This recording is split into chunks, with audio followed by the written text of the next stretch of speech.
नमस्कार, करेन्ट न्युजमा यहाँ हार्दिक स्वागत छ। म प्रकाश गिरी। करेन्ट न्युजमा हामी कुनै पनि विषयवस्तु उठान मात्र गर्दैनौँ, यसको चिरफार अनि विश्लेषण पनि गर्ने गर्दछौँ।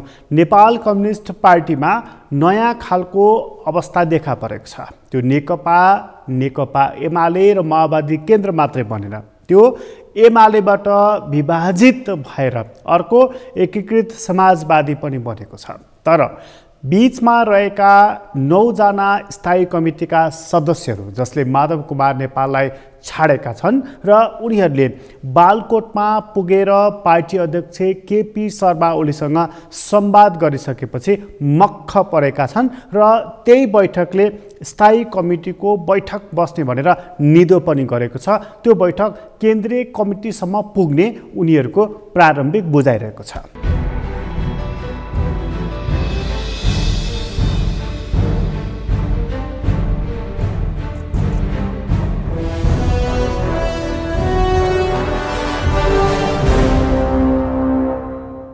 हिजो माधव कुमार नेपालतर्फ रहेका ती नेताहरू अहिले बिचमा रहेका छन्। हेर्दा एमालेमा छन्, तर उनीहरू न माधव नेपाल न केपी ओली। मनमा एउटा कुरा प्रष्टैसँग उनीहरूको बसेको छ, पार्टी फुटाउनुहुन्न। पार्टी फुटाएर जाँदाखेरि अहिले नयाँ पार्टी निर्माण गर्ने, त्यसलाई विचार दिने, त्यसलाई सङ्गठित गर्ने र जनताको बिचमा भिजाउने बडा कठिन खालको काम छ। यो दुःख अब नगरौँ भन्ने उनीहरूको मनमा लागेको छ। अर्को हिसाबले भन्ने हो भने नेकपा एमाले जस्तो दल विभाजन गर्नुहुन्न, यो पापै लाग्छ भन्ने अर्को अर्थको उनीहरूको बुझाइरहेको छ। यी सबका बावजुद पनि नेकपा एमाले निर्माण गर्नको लागि माधव कुमार नेपालको 5 दशकको जीवन व्यतीत भएको छ। तिनै मानिसले नेकपा एमालेबाट अर्को दल गठन गरेका छन्। यो चान्चुने कुराले, चान्चुने चोटले गठन गरेको पक्कै पनि होइन। यति कुरा बुझ्नको लागि लामो आइतबार कुरिराख्नु पर्दैन। नेकपा एमालेमा देखिएको यो विभाजनलाई बीचका नेताहरूले बालकोट पुगेर स्थायी कमिटीको बैठक डाकेर कार्ययोजना निर्माण गर्ने, 10 बुँदे कार्यान्वयन गर्नको लागि, त्यसपछि त्यो कार्यान्वयन गर्नको लागि अघि बढ्दै जाँदा 75 साल जेठ 2 गतेमा पुगिन्छ र त्यहाँ पुग्दा हामी 9 जना स्थायी कमिटीका सदस्य मात्र होइन, वरिष्ठ नेताहरू माधव कुमार नेपाल र झलनाथ खनालसम्म पनि फर्कने आधार निर्माण हुन्छ भनेर उनीहरूले कसरी ठम्याए? बालकोटको एकै बसाइमा उनीहरू किन मक्ख परे? आजको अङ्कमा हामी यस विषयमा बढ्ता चर्चा गर्नेछौँ र सुरुवातमा माधव कुमार नेपाललाई छाडेर बालकोट पुगेका नेताहरूमध्येका एकजना नेता जो भन्दैछन् माधव कुमार नेपालले हतार गरे भनेर, अनि उनले केपी शर्मा ओलीलाई के आधारमा विश्वास गरे? 75 साल जेठ 2 मा पुग्ने कुराको विश्वास उनलाई केपी शर्मा ओलीले कसरी दिलाए? त्यो कुरा सुरुवातमा हामी प्रस्तुत गर्दैछौँ।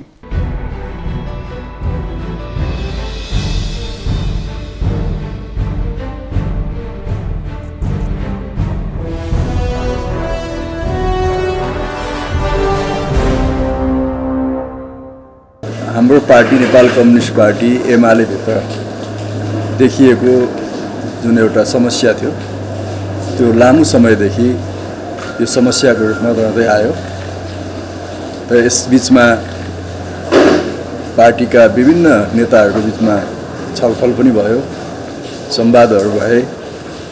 त्यस प्रक्रियामा पार्टी अध्यक्ष कमरेड केपी ओली र वरिष्ठ नेता कमरेड माधव कुमार नेपालको सहमतिमा 10 सदस्यीय कार्यदल समेत बनेर पार्टीभित्र उत्पन्न राजनीतिक सांगठनिक समस्याहरूलाई हल गर्ने विकल्पहरू प्रस्तुत गर्ने कार्यदललाई भनियो र कार्यदल स्वयंले झन्डै 1 महिनाभन्दा बढी समय लगाएर लामो छलफल गरिकन नेपाल कम्युनिस्ट पार्टी एमालेको एकतालाई अक्षुण्ण राख्न र नेकपा एमालेको एकता मार्फत नेपालको कम्युनिस्ट आन्दोलनलाई एकीकृत गर्ने एउटा ऐतिहासिक अभिवादन नेकपा एमाले मार्फत अगाडि बढाउनुपर्छ भन्ने सम्बन्धमा त्यसको पहिलो स्टेपको रूपमा नेकपा एमालेको एकता कायम राख्ने काममा कार्यदलले 10 बुँदे एउटा प्रस्ताव अगाडि ल्यायो र त्यो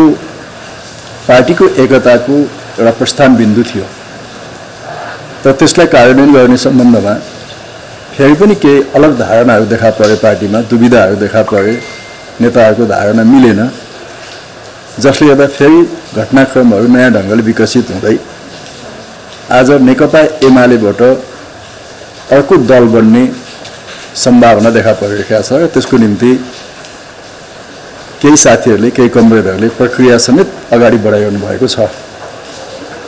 र यो अवस्थामा हामी स्थायी कमिटीका साथीहरू, 9 राष्ट्रिय महाधिवेशनबाट निर्वाचित पदाधिकारीहरू पार्टीको एकतालाई जोगाउनको लागि, मुलुकको कम्युनिस्ट आन्दोलनलाई एकताबद्ध गर्नको निम्ति हामीले चिन्ता व्यक्त गर्दै आयौँ। कमरेड अध्यक्षको ध्यान आकर्षण गर्दै आयौँ। कमरेड माधव नेपालसँग पटक पटक यस विषयमा बहस छलफल चलायौँ र आज फेरि एकपटक अध्यक्षसँग यस विषयमा हामीले लामो छलफल गर्यौँ र आजको छलफलमा अध्यक्षले अत्यन्तै सकारात्मक धारणा राख्नुभएको छ। पार्टीलाई एकताबद्ध बनाउने क्रममा आफू जिम्मेवार छु भन्ने क्रमले राख्नुभएको छ। पार्टीमा सबै साथीहरूलाई समान व्यवहार गर्ने, सबै साथीहरूका पुराना जिम्मेवारीहरूलाई यथावत राख्ने क्रममा अध्यक्षले प्रतिबद्धता दिनुभएको छ, पुनः प्रतिबद्धता गर्नुभएको छ र कम्युनिस्ट आन्दोलनलाई एकताबद्ध गर्ने ऐतिहासिक अभिभावक पुरा गर्न नेकपा एमालेलाई एकताबद्ध गर्ने क्रममा आफ्नो पूर्ण आफू त्यसमा लाग्ने अध्यक्ष कमरेडको भनाइ आज हामी समक्ष राख्नु भएको छ। र हामीले यो एउटा सङ्गीन मोडमा नेकपा एमालेको एकतालाई बचाइराख्नको लागि मूलतः 10 सदस्यीय कार्यदलले प्रस्तावित गरेको 10 बुँदे प्रस्तावलाई कार्यान्वयन गर्नुपर्छ भन्ने कुरालाई हामीले जोड दियौँ र त्यसमा अध्यक्ष कमरेड र हाम्रो बिचमा एउटा सहमति भएको छ। त्यसलाई चाहिँ कार्यान्वयनमा लैजाने, कार्यान्वयनको प्रक्रिया अगाडि बढाउने र त्यसको कार्यान्वयनको ठोस मोडालिटीहरू बनाउनको लागि भोलि नै स्थायी कमिटीको बैठक आह्वान गर्ने र त्यो स्थायी कमिटीको बैठकले 10 बुँदे कार्यको कार्यान्वयनको लागि एउटा तिथिमिति सहितको कार्ययोजनाहरू स्थायी कमिटीले अगाडि सार्छ र लगत्तै हामी केन्द्रीय कमिटी पनि आह्वान गर्छौँ र त्यो केन्द्रीय कमिटीले त्यसलाई अझै परिष्कृत गरेर चाहिँ अगाडि बढाउँछ।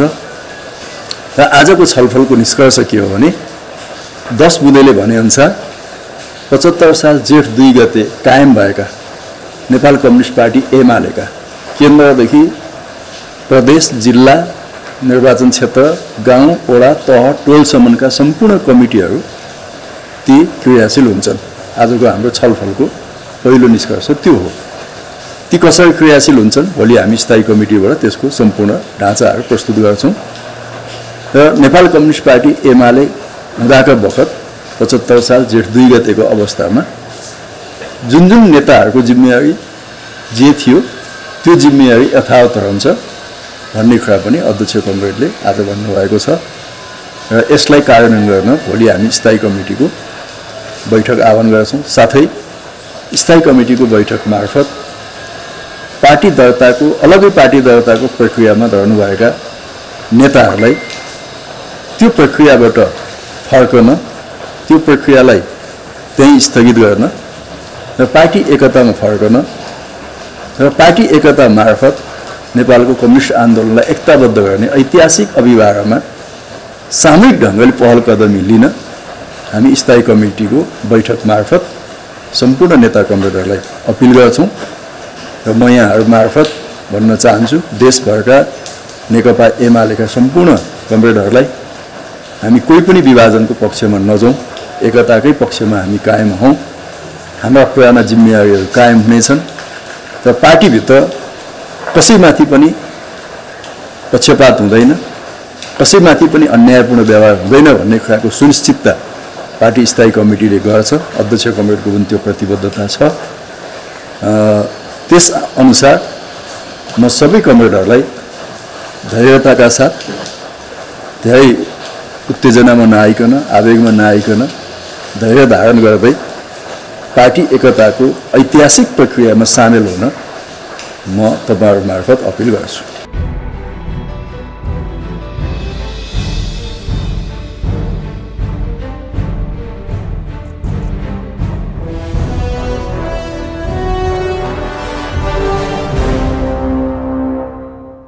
नेकपा एमाले भित्रको विवाद सोचे जति सजिलो छैन।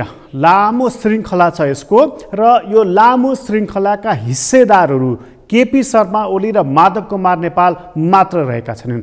यसमा हरेक युवा नेताहरू पनि उत्तिकै हिस्सेदार बनेका छन्। ती 9 जना युवा नेताहरू जसले माधव कुमार नेपाललाई सघाए, उनलाई सघाउँदै हौसाउँदै यहाँसम्म पनि ल्याइ पुर्याए र जब उनी पार्टी विभाजन गर्ने दिशा र बाटोतर्फ लागे त्यसपछि उनीहरू सडक लाएर नदीको तीरबाट पछि फर्केका छन्। ती फर्केका नेताहरू अहिले भन्दैछन् माधव नेपाल अब फर्कनुपर्छ, पार्टी विभाजन जस्तो गम्भीर र आघात पर्ने काम गर्नुहुन्न र फर्कने वातावरण हामी निर्माण गर्छौँ भनेर माधव नेपाल यी 9 जना युवा नेताहरूलाई भरोसा गरेर नेकपा एमालेमा पुनः फर्कन्छन् होला र केपी ओलीले 75 जेठ 2 मै पुर्याउँछन् पूर्ववत अवस्थामा सङ्गठनका हिसाबले, जिम्मेवारीका हिसाबले, विधिका हिसाबले, प्रक्रियाका हिसाबले, आत्मसम्मानका हिसाबले भनेर विश्वास गर्लान्। यो प्रश्न असाध्यै चोटिलोपूर्ण रहेको छ। यो चोटिलो प्रश्न रहँदा अर्को एङ्गलबाट बहस गर्नेहरू के पनि भन्दैछन् भने माधव नेपाललाई दल दर्ताको लागि प्रक्रिया अघि बढाउनको लागि 20% मत आवश्यक पर्छ संसदीय दलमा वा केन्द्रीय कमिटीमा। त्यो चिज नपुगोस् भनेर चालिएको एउटा जाल हो यो भनेर पनि भन्नेहरू छन्। त्यो कुरा कति सत्य हो, त्यो कुरा कति असत्य हो, यो कुराको लागि स्थायी कमिटीको र त्यसपछि आउने केन्द्रीय कमिटीको बैठक कुर्नुपर्ने हुन्छ। त्यतिन्जेल युवा नेताहरूले पनि भरोसा गर्नुपर्ने हुन्छ केपी ओलीलाई। माधव नेपालले चाहिँ यो कुरालाई कति भरोसा गर्लान् यो कुरा हेर्न जरुरी छ। बुझ्न लायकको र विश्लेषण गर्न लायकको विषय बनेको छ। तर बालकोटमा बेग्लै प्रकारको रौनक देखिएको थियो जहाँ 9 जना स्थायी कमिटीका सदस्यहरू मात्र होइन केपी ओलीका तर्फका नेताहरू पनि हर्षित देखिएका थिए।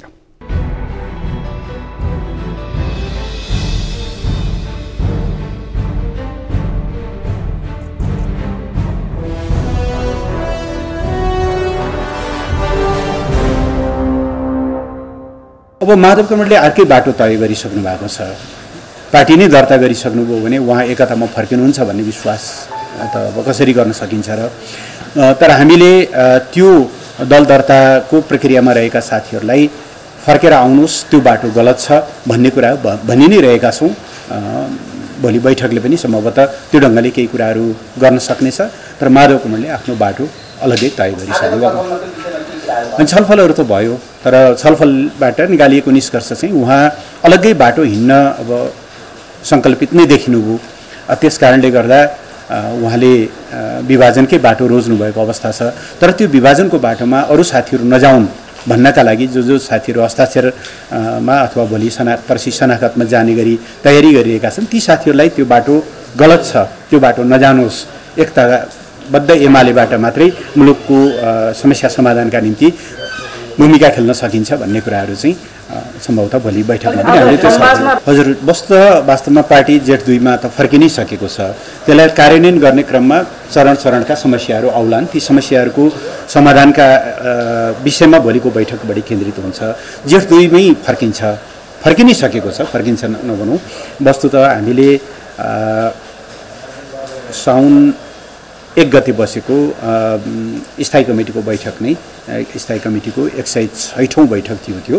त्यो नै जेठ 3 2075 पूर्वको जेठ 2 को बैठकको निरन्तरता हो। त्यति बेला 105औं बैठक बसेको थियो, हामी 106औं बैठकमा बसेका थियौँ। यति हुँदाहुँदै पनि एउटा यथार्थ के हो यहाँले सङ्केत गर्नुभएको भने कतिपय कमरेडहरू त आउनु भएको छैन बैठकमा। त्यसो भएकोले उहाँहरू समेत सम्मिलित भइसकेपछि व्यावहारिक रूपमै हामी जेठ 2 मा फर्केर अगाडि बढ्छौँ र जेठ 2 मा जुन जुन संरचनाहरू थिए पार्टीभित्र ती संरचनाहरू क्रियाशील हुन्छन्। खालि एउटै कुरा हो, अब यस बिचमा पार्टी छोडेर हिँडेका अहिले विभाजनमै लागिसकेका साथीहरूको हकमा अति कुरो लागू हुने भएन। विभाजनमा हिँडेका साथीहरूलाई त फर्काएर ल्याएर थापनामा राख्ने कुरा भएन। तर जो विभाजनमा जानुभएको छैन या जो हिजो विभाजनकारी गतिविधिमा लागे पनि अब यो बाटो गलत रहेछ है म फर्केर आउँछु भन्नुभयो भने उहाँहरू पुरानै जिम्मेवारी सहित पार्टी काममा फर्किनुहुन्छ। ती कमिटीहरू पूर्ववत अगाडि बढ्छ। उहाँहरूले त्यो छलफलमा यी विषयहरू पनि उठे। त्यसो भएर एउटा जनरल आह्वान सम्भवतः भोलिको बैठकले गर्ला। बैठकले के गर्छ अहिले नै मैले भन्नु उपयुक्त नहोला। यी विषयहरूमा हामीले छलफल गऱ्यौँ। तर छलफलको निष्कर्ष के हो भनेदेखि माधव कमरेड चाहिँ उहाँलाई अपिल गरे पनि या अरू कुनै कुराहरूको आधारमा पनि उहाँहरू फर्किने सम्भावना लगभग छैन होइन। त्यसो भएको हुनाले बाँकी साथीहरू जो हुनुहुन्छ, अब त्यहाँ केही साथीहरू एकदमै योजना बनाएर लागेका साथीहरू हुनुहुन्छ, अरू कतिपय साथीहरू विभिन्न कारणले जोडिनु भएको होला। हामीले आह्वान गर्छौँ दल दर्ताको एउटा चाहिँ प्रक्रिया रोकेर त्यसलाई अन्त्य गरेर पार्टीभित्र फर्किनु भयो भनेदेखि त फेरि पनि ठाउँ त सधैँ छ। त्यस हिसाबले चाहिँ हामीले छलफलहरू गरेका।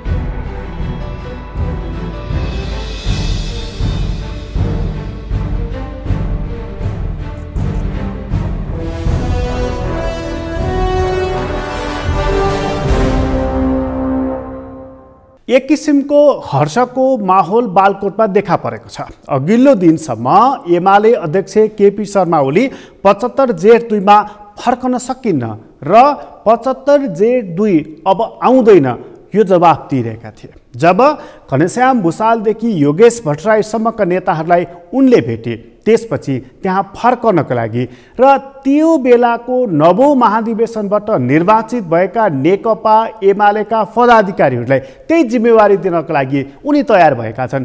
कसरी दिने यो जिम्मेवारी? स्थायी कमिटीको बैठक मङ्गलबार डाकिएको छ। त्यो स्थायी कमिटीको बैठकले अब कार्ययोजनाहरू तयार पार्नेछ।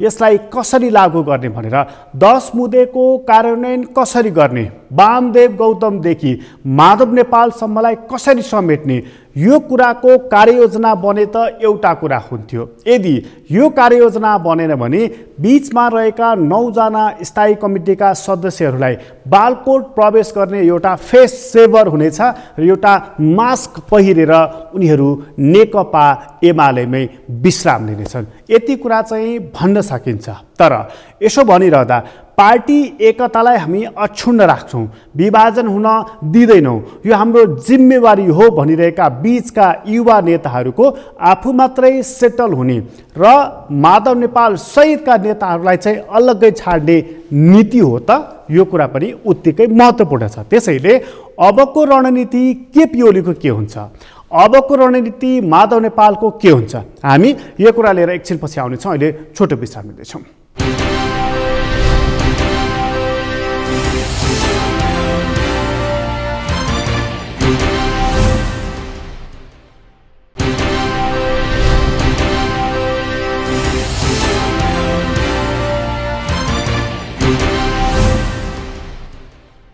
विश्रामपछि पुनः स्वागत छ। हामी करेन्ट न्युजमा छौँ र करेन्ट न्युजमा चर्चा गर्दैछौँ नेकपा एमालेको विवादले हाँगा हाल्दै थियो।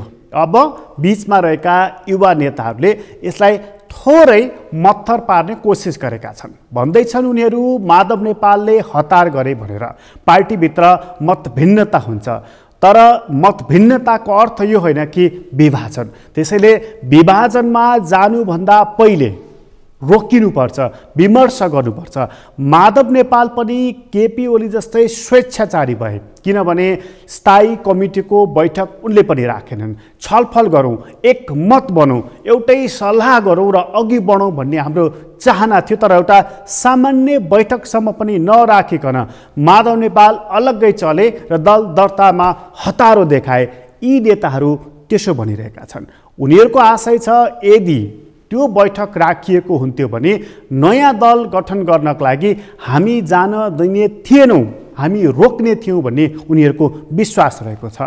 माधव नेपाल यी नेताहरूले रोक्छन् भनेरै बैठक नराखिकन निर्वाचन आयोगतर्फको बाटो हिँडेका हुन् त? यो प्रश्न उत्तिकै महत्त्वपूर्ण छ। अथवा उनलाई यी 5 जना सदस्यहरू जो कार्यदलमा रहेका थिए, ती कार्यदलमा रहेका सदस्यहरू माधव नेपालको तर्फबाट रहे पनि छलफलको हिसाबले, सहमतिको हिसाबले, सम्झौताकै पनि हिसाबले केपी ओलीतर्फ लहसिसकेका थिए भन्ने उनलाई आभास नभएको हो त? यो प्रश्न उत्तिकै महत्त्वपूर्ण छ। त्यसै कारणले उनले बैठक राख्न सकेनन्, राख्न चाहेनन् भन्नेहरूको भनाइ पनि उत्तिकै ध्यान दिन जरुरी रहेको छ। त्यसैले आरोप प्रत्यारोप त चलिरहन्छ। यहाँनिर बीचमा रहेका युवा नेताहरूले राजनीतिक भविष्य डामाडोल हुने, फेरि निकै ठुलो मेहनत गर्नुपर्ने देखेर माधव नेपाललाई रोजेनन् भनेर भन्ने कि नभन्ने, यो प्रश्न अब ध्यानपूर्वक हेर्न जरुरी छ कि छैन त? यो सवाल अहिलेको लागि सवालकै रूपमा हामी राख्नेछौँ, किनभने स्थायी कमिटीको बैठक मार्फत केपी ओली र नयाँ युवा नेताहरूले के निधो गर्नेछन् हेर्न जरुरी विषय रहेको छ। त्यो विषयमा हामी थप चर्चा गर्नेछौँ। तर विवाद नेकपा एमालेको केन्द्रमा मात्रै रहेको छैन। यो विवाद अब प्रदेशसम्म पुगिसकेको छ। युवा नेताहरू जो भनिरहेका छन् हामीले विवाद निमित्यान्न पार्ने कोसिस गरिरहेका छौँ भनेर, तर नेकपा एमालेका सांसदहरूले सभामुखलाई भेटेर अहिले नै तुरुन्तै तत्कालै 14 जना सांसदहरू माधव नेपाल सैकालाई कारबाही गरेको सूचना पार्टीमा टाँसिदेऊ भनेर धरना दिएका छन्। कुरा यतिमा सीमित रहेको छैन। यो धरना दिने क्रम उनीहरूले लुम्बिनी प्रदेशसम्म पुर्याएका छन् र त्यहाँ 2 जना सांसदलाई तत्काल कारबाही नगरे संसदको बैठक चल्न सक्दैन भनेर संसद अवरोध गरेका छन्। त्यस्तो बेलामा जति बेला त्यहाँका मुख्यमन्त्रीले विश्वासको मत लिने प्रक्रिया आरम्भ गरेका छन्, यो एकातर्फ एकताको डङ्का पेटिरहने, अर्कोतर्फ कारबाही गर्न किन ढिला गरिस् भनेर ठ्याङ्ग्रो ठोकिराख्ने, यो कुराले के सङ्केत गर्दैछ? एकताको अथवा एकताको नाउँमा विग्रहको? हामी लुम्बिनी प्रदेशको यो भाँड भैरो प्रस्तुत गर्दैछौँ।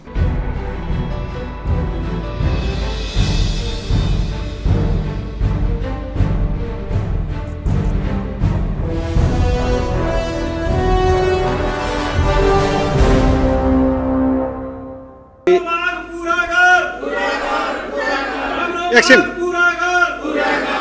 मान्य सदस्य एकछिन रोकिनुहोस्। मान्य सदस्य वसन्त घरतीले बोल्ने समय माग्नु भएको छ अनि यसपछि तपाईहरुले चाहिँ बोल्नु होला। मलाई एकचोटि बोल्न दिनुस् मान्य सदस्य मलाई बोल्न दिनुस्।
लुम्बिनी प्रदेशमा जस्तो भाँड भैलो छ सङ्घीय राजधानी सङ्घीय संसदमा त्यस्तै प्रकारको रहेको छ। सभामुख अग्नि सापकोटालाई दुई दिनसम्म नेकपा एमालेका सांसदहरूले घेराउ गरेका छन्। 14 जना सांसदलाई तुरुन्तै कारबाही गर्नुस्, कारबाही गरेको कुरा भित्तामा टाँच्नुस्, भित्तामा टाँच्न तपाईँ सक्नुहुन्न भने माओवादीको कार्यकर्ता भएको प्रमाणित हुनेछ र माओवादीको कार्यकर्ता हुने हो भनेदेखि सभामुख छाड्नुहोस्। उनीहरूको सोझो भनाइ छ र यो सोझो भनाइपछि सवाल जवाफ चर्काचर्की मुखामुख सबै कुरा भइसकेको छ। यो सबै कुरा भइसकेपछि 5 दलीय गठबन्धनले संयुक्त वक्तव्य जारी गरेको छ र त्यो गठबन्धनले सभामुखलाई यसरी हुलहुज्जत गर्ने र यसरी अमर्यादित शब्दहरू प्रयोग गर्दै मानहानि गर्न सुहाउँदैन भनेर उनीहरूले रोष प्रकट गरेका छन्, वक्तव्य जारी गरेका छन्। यो सुहाउँदो काम भएन, संसदीय लोकतन्त्रलाई समृद्ध पार्ने कुरा पटक्कै भएन भनेर उनीहरूले अभिव्यक्ति सार्वजनिक गरेका छन्। 5 दलीय गठबन्धनले नै जारी गरेको यो वक्तव्य र यो भनाइ महत्त्वपूर्ण हुन्छ, खास गरी संसदीय परिपाटीमा। अर्थात् विपक्षी दलले झ्याङ्गल झुङ्गल सभामुखलाई पारिसकेपछि सत्ता पक्ष पनि एकजुट भएका छन्। परिणाम कस्तो आउँछ त त्यो कुरा हामी यहाँ प्रस्तुत गर्दैछौँ।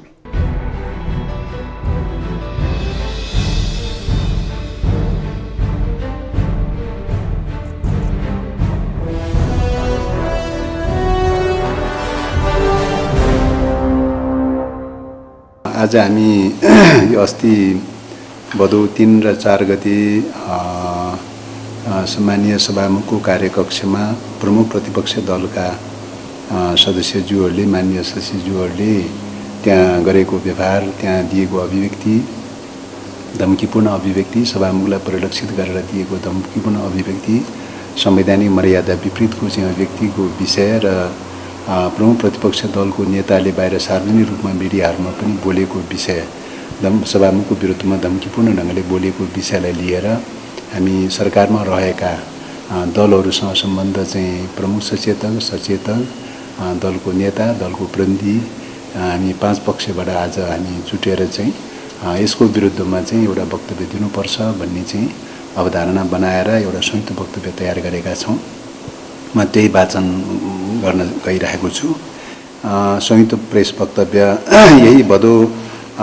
यही 2078 भदौ 3 र 4 गते सिंहदरबार सङ्घीय संसद सचिवालय सम्मानीय सभामुखको कार्यकक्षमा प्रमुख प्रतिपक्षीय दल नेपाल कम्युनिस्ट पार्टी एमालेका माननीय सदस्यहरूले सम्मानीय सभामुखज्यूलाई लक्षित गरी दिनुभएको संसदीय मर्यादा विपरीत बल प्रयोग जस्ता धम्कीपूर्ण अभिव्यक्ति र सोही दिन प्रमुख विपक्षीय दलका नेताले सार्वजनिक मिडियाहरूमा सम्मानीय सभामुखज्यू विरुद्ध दिनुभएको धम्कीपूर्ण अभिव्यक्तिको सम्बन्धमा हाम्रो गम्भीर ध्यानाकर्षण भएको छ। नेपालको संवैधानिक व्यवस्था अनुसार सभामुख पद व्यवस्थापिकाको प्रमुख हुनुका साथै संघीय संसदको संरक्षक पनि हो। सभामुख विरुद्धका धम्कीपूर्ण अभिव्यक्तिहरू वर्तमान संवैधानिक व्यवस्था र लोकतान्त्रिक प्रणाली विरुद्ध हुन्। संवैधानिक व्यवस्थाको रक्षा गर्नु सबै सांसदहरूको दायित्व हो। अतः सम्मानीय सभामुखज्यू विरुद्ध दिइएका धम्कीपूर्ण अभिव्यक्ति प्रति घोर आपत्ति प्रकट गर्दै संवैधानिक मर्यादाको अवलम्बन गर्न हार्दिक आग्रह गर्दछौँ। माननीय पुष्प भुषाल सचेतक नेपाली कांग्रेस संघीय संसदीय दल, माननीय देवप्रसाद गुरुङ प्रमुख सचेतक नेपाल कम्युनिस्ट पार्टी माओवादी संघीय संसदीय दल, माननीय प्रदीप यादव प्रतिनिधि जनता समाजवादी पार्टी नेपाल संघीय संसदीय दल, माननीय दुर्गा पौडेल दल नेता राष्ट्रिय जनमोर्चा संघीय संसदीय दल, माननीय जीवनराम श्रेष्ठ प्रतिनिधि सभा सदस्य। आज भदौ 7 गते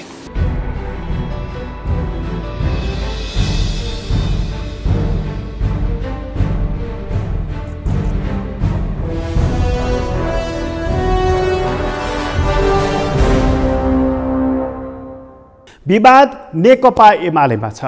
विवाद नेकपा एमाले समाधान गर्ने कोसिस पनि गरिराखेको छ। फेरि त्यही नेकपा एमाले जसले समाधान गर्छु विवाद आन्तरिक तवरबाट भन्दैछ, त्यसले संसदमा तीव्र दबाब दिइरहेको छ। केन्द्रदेखि प्रदेशसम्म कारबाही गर यी सांसदलाई भनेर। जो माधव नेपालपट्टि लागेका छन् ती सांसदलाई कारबाही गर्नको लागि हतारो देखाइरहेका छन् र सभामुखलाई कारबाही गर्न विलम्ब गरेकोमा औँला ठडाइरहेका छन्। तिनै मानिसहरू भन्दैछन् नेकपा एमाले अक्षुण्ण राख्नुपर्छ भनेर। तिनै मानिसहरू भन्दैछन् नेकपा एमालेलाई कारबाही गर्न ढिला गरेर सभामुखले एमाले विभाजन गर्न खोजे भनेर। यो दोहोरो मापदण्ड जाँच्ने कसले? यो दोहोरो मापदण्डको बारेमा हेर्ने कसले? अहिले कम्तीमा पनि बालकोटमा युवा नेताहरूले एउटा सहमति गरेका छन्। एमाले अध्यक्ष केपी ओलीका चिल्ला कुराबाट मक्ख परेका छन्। स्थायी कमिटीको बैठकमा पक्कै पनि उनीहरूले 14 जना सांसदको सन्दर्भमा पनि छलफल गर्नेछन् र त्यो छलफलको निचोड चाहिँ के आउनेछ हामी सबै एकै ठाउँमा बसेर हेरौँला। अहिलेलाई करेन्ट न्युज यति नै। करेन्ट न्युजबाट म प्रकाश गिरीलाई बिदा दिनुहोस्। सगरमाथा टेलिभिजन हेर्दै गर्नुहोला। नमस्कार।